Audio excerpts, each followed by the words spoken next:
a série Educadores Debatem Educação parte da seguinte premissa. Na maioria das vezes, quando você vê uma temática educacional sendo discutida em jornais televisivos ou impressos, a pessoa convidada para discutir é sempre um advogado, um administrador, um economista, nunca um educador.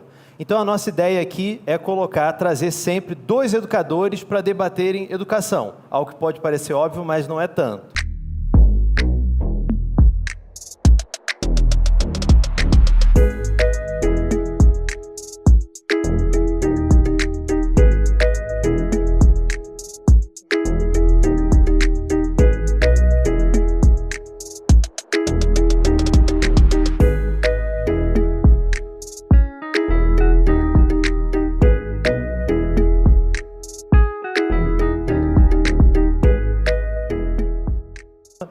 A série Educadores Debatem Educação vai contar com 6 programas, esse é o primeiro deles. O primeiro programa, então, é Gênero nas Escolas. A gente vai conversar com o Fernando Seffner, professor da URGS, e a Fernanda Moura, professora da Rede Municipal do Rio de Janeiro. Mas só para contextualizar um pouco o nome do programa, então ficou Episódio 1, Gênero nas Escolas. Agora, esse nome ele ficou um pouco sintético, idealmente ele deveria ser Gênero e Sexualidade nas Escolas. Por quê? Porque são temas indissociáveis. Eu não vou agora apresentar para vocês a complexidade dos conceitos, quem vai fazer isso são os nossos convidados, mas eu só queria, para começar a trabalhar com vocês um pouco o que existe em termos de legislação sobre a discussão de gênero e sexualidade. Tem muita gente que acha que é proibido discutir gênero em sala de aula, então esse é um primeiro ponto. Eu trago então para vocês conhecerem um documento muito importante que fala justamente sobre a identidade de gênero e sobre a questão da orientação sexual. Qual é esse documento, então? Documento internacional aprovado em 2006. O nome dele é Princípios de Yogyakarta, o nome da cidade na qual foi elaborado esse documento. Então, princípios sobre a aplicação da legislação internacional de direitos humanos em relação à orientação sexual e à identidade de gênero. Então, é um documento internacional que vai trabalhar sobre a questão dos direitos humanos na perspectiva da orientação sexual e da identidade de gênero. Esses princípios, então, são vários, vocês estão vendo aqui, são 29 princípios. Eu quero focar com vocês um deles, o princípio número 16, que fala especificamente sobre o direito à educação. O que fala o princípio 16, então?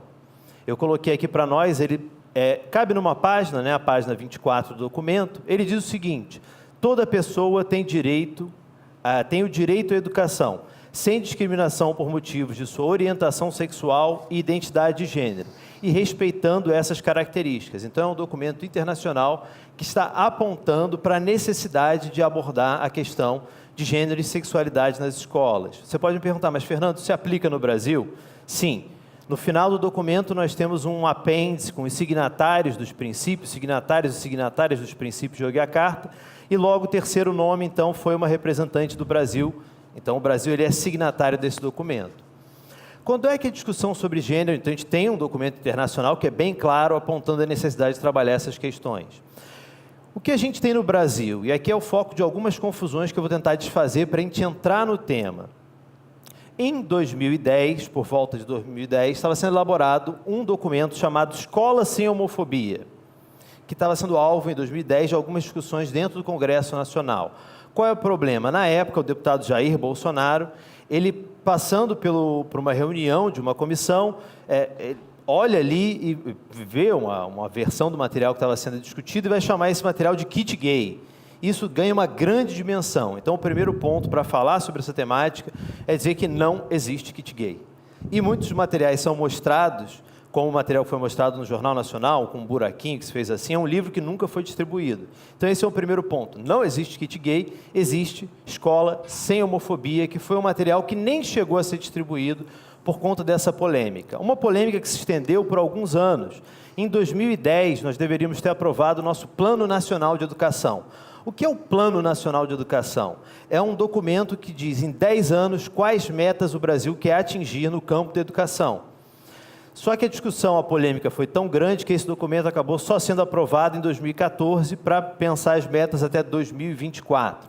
Originalmente, uma das metas falava sobre o combate dentro da sala de aula, colocava como uma das metas, o combate dentro da sala de aula, combate da questão de gênero, questão racial, e mencionava todas essas formas de desigualdade. O que aconteceu? Essa meta, especificamente, ela foi excluída. Então, não existe mais uma meta que mencione a questão de gênero dentro do Plano Nacional de Educação. Agora, qual é a confusão?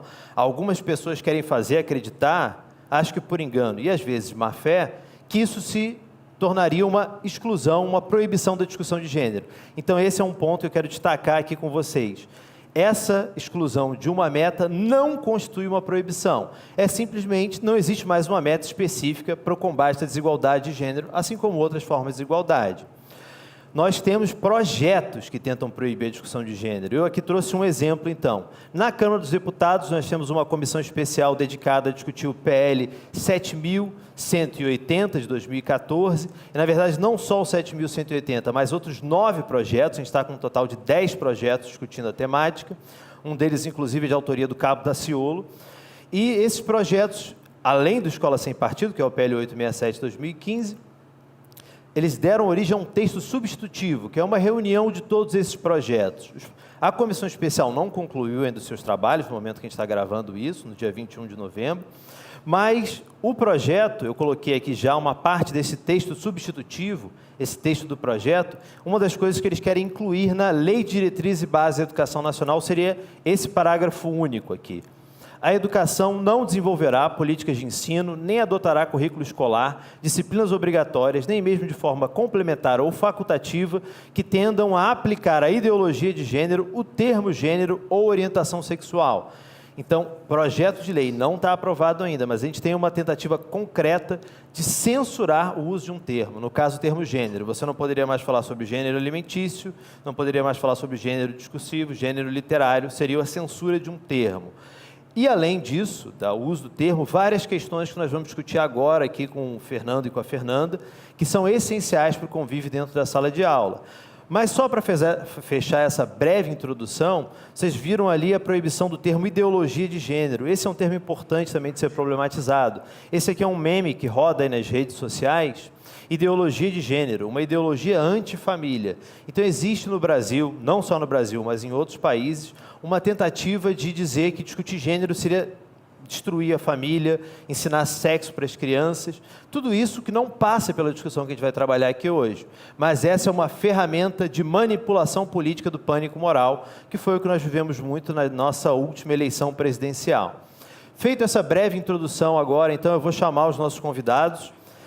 Gostaria de chamar, então, aqui para o palco comigo a professora Fernanda Moura, da Rede Municipal do Rio de Janeiro, e o professor Fernando Seffner, da Universidade Federal do Rio Grande do Sul. Bem-vindos. Olá. Olá, tudo bem? Tudo bem.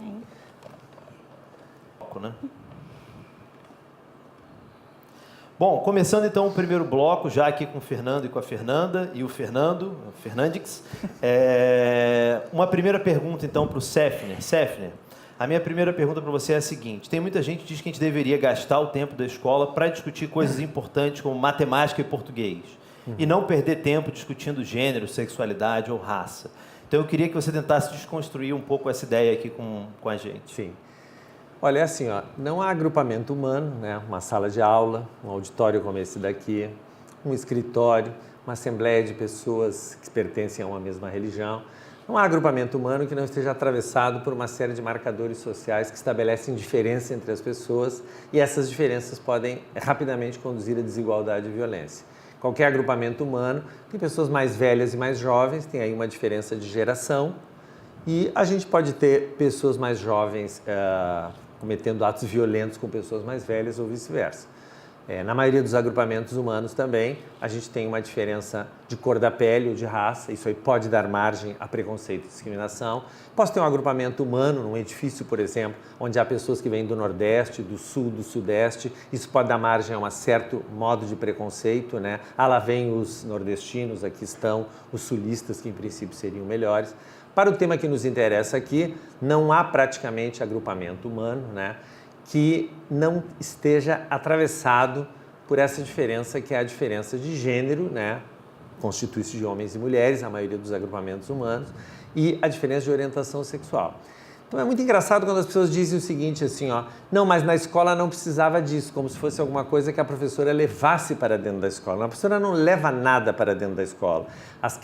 Uma sala de aula é composta, nós temos 1 ou 2 colégios no país inteiro que não são mistos, né?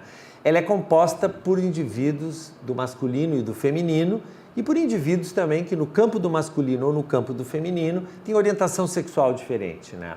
Então a professora não leva isso lá, isso está lá e está produzindo efeito. Nós temos um número enorme de pesquisas que mostram que em grande número de lugares, um dos efeitos ruins que esse marcador produz é o efeito do preconceito. São meninos que, por exemplo, tratam as meninas de modo desrespeitoso, né? São também meninos ou meninas que não aceitam a diversidade da orientação sexual. Quando a professora ou o professor intervém para tratar com o tema, ele em geral é acusado, como tu estavas colocando, de estar levando para dentro da sala de aula de maneira doutrinária, ideológica, etc. e tal, alguma coisa que lá não estava. A sala de aula seria um lugar puro sem isso. Não, isso está lá produzindo efeito. E é bastante óbvio para quem é da área de educação que a pessoa que está naquele espaço como educador ou educadora tem que lidar com isso, né? Lidar com isso, do meu ponto de vista, no sentido de uma equidade, de uma igualdade de gênero, que meninos e meninas no percurso escolar não sofram, alguns por serem meninas, outros por serem meninos, ou alguns por serem meninos e serem um pouco mais delicados do que supostamente deveria ser um menino, né? Então, acho que isso ajuda a responder essa insistência que só devia existir português e matemática. Não, gente, uma sala de aula, e eu acho que é difícil que alguém não enxergue isso, ela tem lá dentro muito mais coisas e o português e a matemática dão conta de um pedaço pequeno de tudo que tem que se dar conta lá, né? Então, esse eu acho que é um primeiro ponto, né? Entender que as questões de gênero e sexualidade, elas já estão dentro da sala de aula e muitas vezes na forma de violência e discriminação, e a gente está falando da permanência desses estudantes na escola, né? Exato, é o que nós queremos. Isso é um princípio bastante importante em educação. Nós queremos que, uma vez iniciado o percurso escolar, que no Brasil hoje em dia, por lei, começa aos 4 anos, vai até os 18 anos, o Brasil tem a obrigatoriedade de 14 anos de educação base, é chamada educação base. Nós queremos que no percurso escolar, o fato de eu ter cor da pele negra não me prejudique na frente dos brancos. O fato de eu ser mulher ou de ser um homem que gosta de homens não me prejudique na frente dos outros. O fato de eu vir do Nordeste não constitua motivo de chacota e eu queira sair da escola porque eu vim de lá, né? Eu diria o seguinte, se é para prejudicar alguma coisa é porque, sei lá, eu não estudei o suficiente, mas não porque eu trago uma marca que não constitui crime na lei, não tem nenhuma lei que diga que é crime ser mulher, ser homem, ser gay, ser do Nordeste, ser mais velho, ser mais novo, ser negro, ser pardo, ser amarelo, etc. e tal, né? Que isso não constitua um motivo de expulsão da escola, né? Nós já nos acostumamos um pouco com a ideia de que assim, ó, fulano saiu, etc. e tal, que ele era negro, como se isso fosse normal. Não. Lastimavelmente, há um mecanismo em andamento na escola que expulsa mais alguns, né? No nosso caso, nas marcas de gênero, há claramente, né, mecanismos que expulsam. Fernanda, então pensa com a gente aqui, quais são as maneiras que você, como professora, já vivenciou, já escutou colegas, como trabalhar essas questões de gênero e sexualidade em sala de aula? Bem, a gente consegue trabalhar em toda a escolaridade, em todas as disciplinas, de maneiras diferentes, né? Então, acho que desde a educação infantil, a gente já começa a tentar desconstruir esses padrões de exclusão, né? A gente sabe, por exemplo, que algo que prejudica demais a vida escolar das alunas, né, das meninas e mulheres, é a questão do próprio trabalho doméstico, né? Então, as meninas são desde cedo responsabilizadas por dar conta de todas as tarefas domésticas, o cuidado com os irmãos, né, etc., com os idosos também, muitas vezes, e aos meninos não cabe nenhuma responsabilidade. Isso já interfere, né? Isso tira tempo das meninas para o seu lazer e para que possam estudar, né? Então, isso já é uma marca de desigualdade. E quando quando alguém na educação infantil ensina, né, que é normal, né, que um homem cuide de um bebê, né, que um homem cuide da casa, faça tarefas domésticas, está desconstruindo esse padrão, né, que leva à evasão de meninas, né? Então, quando a gente coloca na educação infantil, né, lá inúmeros brinquedos disponíveis e fala que os meninos eles podem brincar de lavar roupa, de cozinhar, de cuidar de boneca, né? É isso que a gente está fazendo, né? A gente vê inúmeros relatos de pais, né? Não, como estão tentando transformar meu filho em gay, né? E não é nada disso. Quando a gente fala que a menina ela pode brincar de carrinho, né, ou brincar de profissão, de pegar as ferramentas e brincar com martelo, etc., a gente está dizendo que ela pode ser independente, que o lugar dela também é na rua, não é só presa dentro de casa, né, que ela pode ser independente, ela pode dirigir. Depois, quando sai da educação infantil, vai para o Fundamental 1 e 2, ensino médio, nas disciplinas, né, a gente pode trabalhar na matemática, a gente pode trabalhar a questão de estatística, né, justamente de desigualdade salarial, desigualdade de escolaridade, desigualdade no acesso a bens, tudo isso a gente pode trabalhar na matemática. Em geografia, a gente pode trabalhar também em questão de estatística, né, da questão de como determinados países desenvolvidos ou menos desenvolvidos, eles vão ter uma maior equidade de gênero ou menor de acordo com isso. Também o acesso das mulheres à educação, todas essas questões. Em história, a gente pode estudar justamente como é que a gente criou essa sociedade tão desigual, né? Então, como é que era o padrão de feminilidade e masculinidade, o que se esperava, né, de cada um, né, ao longo do tempo. E aí eu acho muito interessante a gente desconstruir alguns estereótipos, né, alguns lugares comuns que a gente está acostumado a ver repetido na mídia, e alguns alunos que falam, né? Às vezes a gente está dando aula lá de Segunda Guerra, algumas alunos falam, né? Ah, mas então foi aí que as mulheres começaram a trabalhar. Né? E a gente, não, as mulheres, determinada faixa salarial, determinada faixa social, né, que vão trabalhar só nessa época, mas as mulheres negras e as mulheres pobres estão sempre trabalhando. Então a gente recupera lá na Revolução Industrial, as mulheres e as crianças estão trabalhando.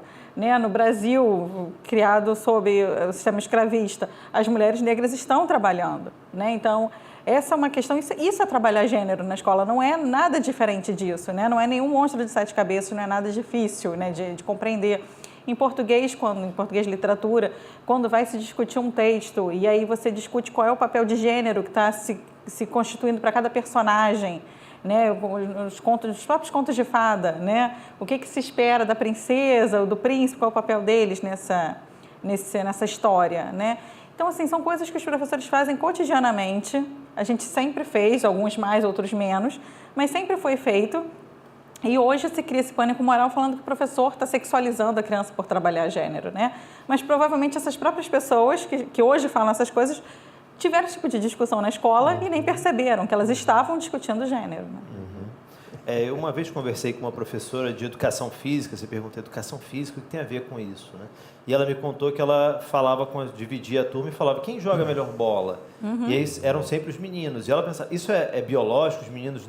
Quem aqui das meninas ganhou de brinquedo uma bola? E aí disso tira uma discussão, que é discutir gênero, mas...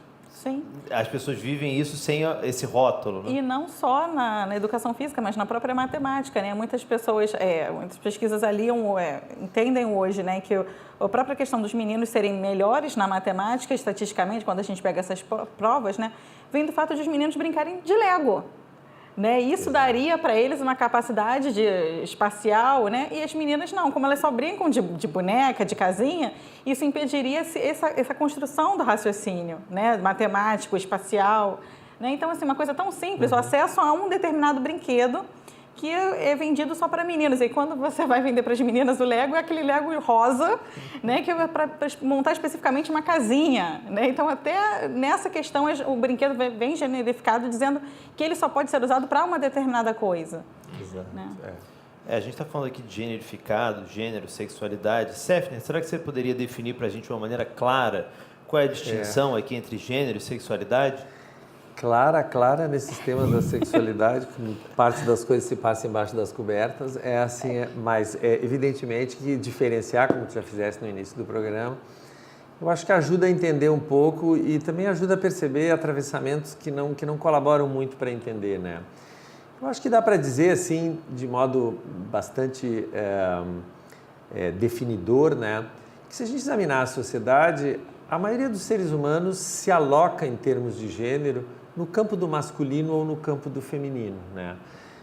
Isso significa que, inclusive, como o Fernando estava falando, por conta de uma história muito prolongada no Ocidente, em que a gente construiu 2 polos e estabeleceu que estar num era negação de estar no outro, usar azul porque se está no masculino é a negação de usar rosa, que seria outra cor.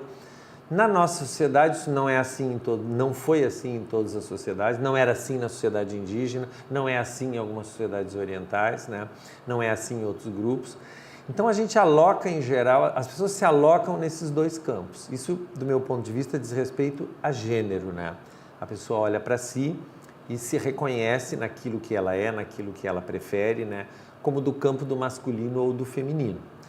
Agora, imaginar que a coisa termina aí é muito pouco, assim, né? Porque se a gente examinar cada um desses dois grandes territórios, né? Só lembrando que, assim, hoje em dia tem um grupo importante no meio, né? Pessoas que se denominam como não binárias, né? Que, na verdade, trazem no corpo, né? Talvez tanto, assim, um batom, como também os pelos, né? E gostam de morar neste lugar que é uma fronteira de gênero, né? Isso não constitui crime, isso não dá problema financeiro para o Estado nem nada, não sei por que proibir, né?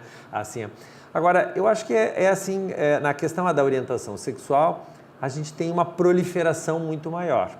No interior de cada campo, né, o do masculino ou do feminino, a gente efetivamente assistiu nos últimos 50 anos a uma proliferação de possibilidades daquilo que eu chamaria claramente o desejo erótico, né? Quer dizer, eu acho que também é bastante evidente hoje em dia que me alocar no campo do masculino não me transforma imediatamente numa pessoa que elege alguém do feminino como meu objeto erótico. Pode eleger, mas pode eleger não exclusivamente. Então, acho que assim, a gente vem proliferando os modos de compreender, que já vou adiantando, sempre existiram na história, também não é uma invenção dos últimos tempos, né? Talvez tenham andado um pouco mais dentro do armário, para usar a conhecida expressão, né? Mas tem toneladas de livros de excelente leitura hoje em dia, né? Sobre o período vitoriano ou sobre o Brasil colônia, leiam Mary Del Priori, né? Que vão nos mostrar, entende, assim, aqui dentro de cada sacristia, dentro de cada família, dentro de cada cidade que tinha pouquíssimos habitantes, as pessoas viviam os seus desejos do erotismo de modo mais atravessado do que simplesmente dizer, por nascer homem e me alocar no campo do masculino, necessariamente gostaria de alguém como a Fernanda, teria o desejo erótico lá, e esse desejo erótico irá do primeiro dia da vida até os 95 anos e não se modificará. Não. A gente assiste, e isso no caso latino é uma coisa bastante evidente, a gente assiste cada vez mais a construção muito exitosa e com grandes possibilidades de felicidade de homens que gostam de homens, gostam disso a vida inteira, constituem, têm direitos, etc. e tal, em grande número de países, mulheres que gostam de mulheres, gostam aqui, eu estou me referindo sempre à questão do desejo erótico, né? Gostar das pessoas, gostar da vizinha, porque ela é uma boa vizinha, é um outro setor. Assim, ó, há também um grupo importante, particularmente um que me atrai muito, que eu já trabalhei, que são homens e mulheres que experimentam um desejo erótico por homens e mulheres, que a gente conhece normalmente com o nome de homens bissexuais, mulheres bissexuais. Essa categoria também já deu margem a uma série de outras possibilidades. Mas então, pensando nisso, interessante, você conseguiu apresentar de uma maneira muito clara, mas, por exemplo, pessoas quando escutam você explicando toda essa discussão, a primeira pergunta, eu acho que normalmente alguém faz é: mas vai trabalhar isso com meu filho a partir de que idade? Sim. Então eu queria que você falasse sobre isso, Fernanda, quando você escuta um pai, talvez tenha acabado de escutar a explicação do Sefter e perguntar: mas isso vai ser trabalhado com meu filho de 6 anos? Eles têm uma fixação com 6 anos, né? 6 anos é um marco. 6 anos virou um marco. Então eu queria que você explicasse um pouco para a gente como é que fica isso, a partir de que idade, como é que isso pode ser discutido em sala de aula. Eu também não entendo a fixação com 6 anos, nunca entendi, né? Mas a gente vê todos esses projetos de lei, todos os que defendem esse projeto de lei, o próprio presidente atual, né? Presidente eleito, né? Defendendo isso, fala sempre de 6 anos, mas assim, a gente pode trabalhar a questão da sexualidade na criança desde muito cedo, né? A questão é por que a gente faz isso, né? Qual o objetivo e como a gente faz isso. Né, eu acho interessante, 6 anos, a minha filha justamente tem 6 anos.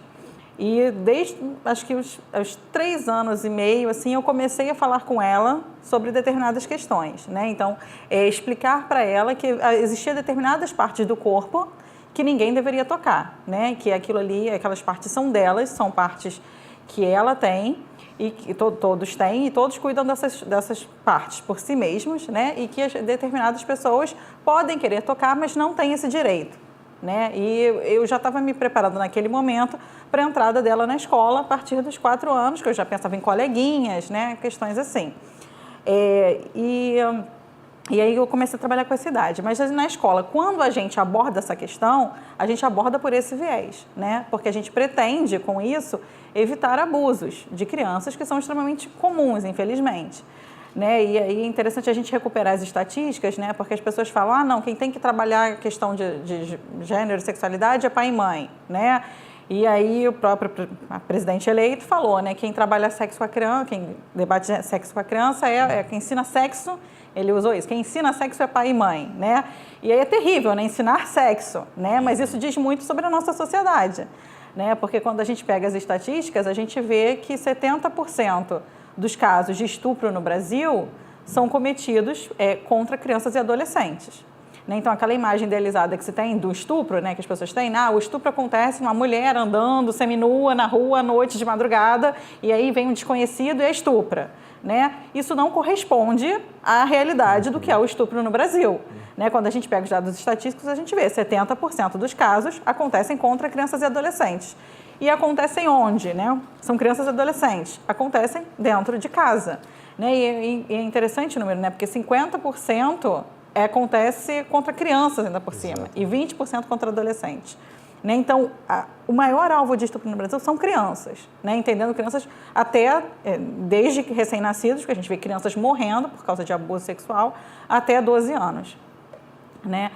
E aí, esse número de estupros acontece dentro de casa e, na maioria dos casos, acontecem cometidos por 20%, né? 12% dos casos pais, outros 12% padrastos, aí vem tios, avós, a maior parte, 32% desses casos, vem de conhecidos da família, vizinhos, né? Mas o ambiente doméstico é onde acontece o abuso e a família, né, é o locus, né? Porque se não é alguém da família diretamente, é um conhecido, um amigo da família, alguém que a família deixou que frequentasse aquela residência. Né? Então, assim, é importante a gente colocar isso, né, que isso é fundamental. O professor ele tem o dever profissional, o dever ético, o dever político de proteger aquela criança, é responsabilidade dele, né? Inclusive pela legislação. Né? Tanto os agentes de saúde quanto os professores, os educadores de maneira geral, todos na escola, eles têm a obrigação de relatar e de proteger a criança contra qualquer tipo de violência e maus tratos. Né? Então, seja violência física, psicológica ou abuso sexual. Né? E aí, algumas pessoas nem percebem, né? Mas quando você vai no médico, lá, você leva o seu filho no médico, e o médico despe ele completo, né? Tira toda a roupa, isso tem uma motivação, né? Ele está verificando se tem marcas naquela criança, porque se tiver, ele tem que relatar, né? Se tem algum sinal de abuso sexual naquela criança. Né? E o professor passa por isso também. Né? E é interessante, a gente vê cada vez mais no jornal, né, aparecer casos de noticiado assim, dessa maneira, a manchete, né? Criança relata abuso após professor ter trabalhado gênero na escola, né? E aí a gente vê, né, como esses casos acontecem e essas crianças eram silenciadas muitas vezes porque sequer sabiam que eram vítimas de abuso sexual e aí naquele momento elas se dão conta.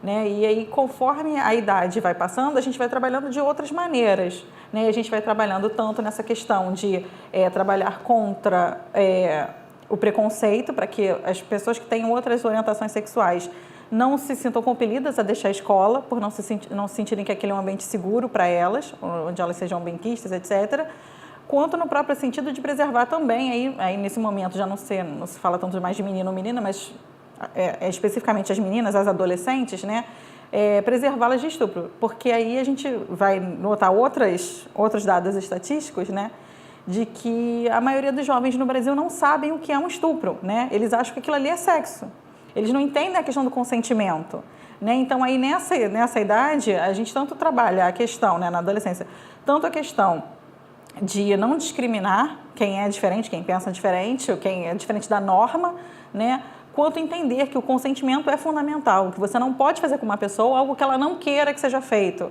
né? Que não é não, tudo isso é fundamental. E pelo que vocês estão falando, então eu já vejo pelo menos duas grandes questões, duas grandes importâncias da discussão em sala de aula. Uma é discutir questões que já estão na sala de aula, questões de preconceito, machismo, homofobia, transfobia, e também capacitar esses jovens a perceberem casos de assédio que, na sua grande maioria estatística, acontecem dentro do próprio espaço privado.